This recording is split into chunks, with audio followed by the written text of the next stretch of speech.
भारत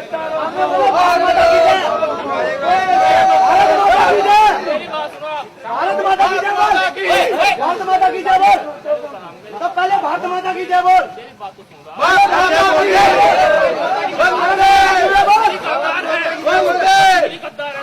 जय बोलते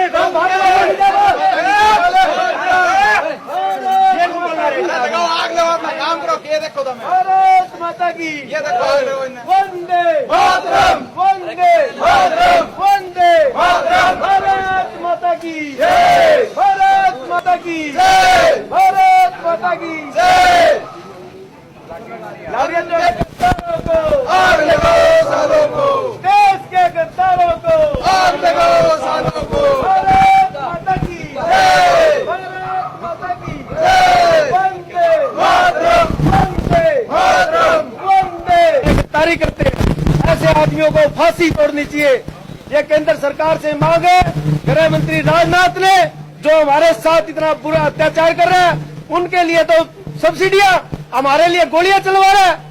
ऐसे आदमियों को इनको जितने भी ये मुसलमान है हरियाणा में रहने नहीं देंगे, इनको निकाल के फेंकेंगे। एक भी अगर मुसलमान हमें यहाँ अवैध रूप से नजर आया तो इनको जलाए देंगे बिल्कुल।